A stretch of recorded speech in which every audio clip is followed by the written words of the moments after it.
మిరియాల పొడి లగడపాటి గుర్తున్నాడు కదా ఆ గాయని గంత జల్లి మర్చిపోతారా అనుకుంటుండ్రా ఆయన్నే తన ఆఖరి ప్రెస్ మీట్ని పెట్టిండు జిందగీలా ఇక మళ్ళా టీవీలల్లా కనబడతానో లేదో అని అంటున్నాడు ఆయన కథ ఏందో అరుచుకునేందుకు మా మల్లన్న రెడీగా ఉన్నాడు కానీ మల్లన్న ఇక చూరు చెయ్యి అంగడంతా అయిపోయినాక ఉల్లిగడ్డ పొట్టు ఉరుకులాడినట్టు మళ్ళా ఊసిపడ్డాడు లగడపాటి జగడాలు ఎవడో పిలిచినట్టే ఉరుకొచ్చి ఆంధ్రప్రదేశ్లో ఈ పార్టీ గెలుస్తుంది తెలంగాణలో ఆ పార్టీ గెలుస్తుంది అని గవ్వే బట్టే బాజు లెక్కలు చెప్పిండు. ఏమైనా పొరపాటు చేస్తే కూడా క్షమించమని చెప్పి నా గోషేం కాదు నువ్వు మొదటి సంధి చేసుకుంటూ వచ్చింది ఏంది తాత పొరపాట్లేనాయే ఇంకా ఏమన్నా చేసి ఉంటేనా పడితివి ఏంది నువ్వు చేసింది 10 ఏళ్ల సంధి ఎంపీ గుండి 10 ఏళ్ళు నాకు పూర్తి సంతృప్తినిచ్చింది.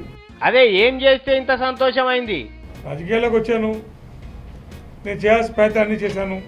అటు విజయవాడ ప్రజలకు కానీ విజయవాడ ప్రజాప్రతినిధిగా కానీ అలాగే తెలుగువాడిగా రాష్ట్రానికి కానీ అలాగే భారతీయుడిగా జాతీయ స్థాయిలో కూడా చేయాల్సి కూడా చేశాను. లోటపీస్ చేయొచ్చు నీ బట్టెబాయి మాటలు సలాగుండా దొంగ దీక్షలు చేసి నిమ్స్లా జోకర్ గాని లెక్క ఉరికి పేపర్ స్ప్రేలు కొట్టి లేని దొంగ ఉద్యమాలు తయారు చేసి ఎన్ని లత్కోర్ పనులు చేస్తేవి. కోపతాపాలు చూపించాను, ఆవేశాలు చూపించాను. సో తప్పులు చేశాను, ఒప్పులు చేశాను. నువ్వు చేసిన ఒప్పేందో ఎరికేనా ఇప్పుడు? ఇప్పుడు ప్రస్తుతానికైతే నేను రాజకీయ దూరం గిదన్నట్టు నువ్వు పబ్లిక్ కు చేసిన మంచి ఏదన్నా ఉందంటే రాజకీయాల నుంచి తప్పుకునుడే. సరే ఇప్పటికైనా ఈ బుడ్రకాన్ వేషాలు బంద్ చేస్తావా అట్లనే చేస్తావా? నేనైతే వాడికి వ్యక్తిగతంగా రాజకీయాలు తప్పుకున్నాను కాబట్టి ఇంకా అటువంటి ఆస్కారం లేదు, అవకాశం లేదు. గీ సోయి గాయాలు ఎటుపోయింది తాత? పార్లమెంట్ అంటే ఏంది? ఆడేం చేస్తేవి? పార్లమెంట్ అనేది ఒక దేవాలయం లాంటిది, అత్యున్నతమైన వ్యవస్థ.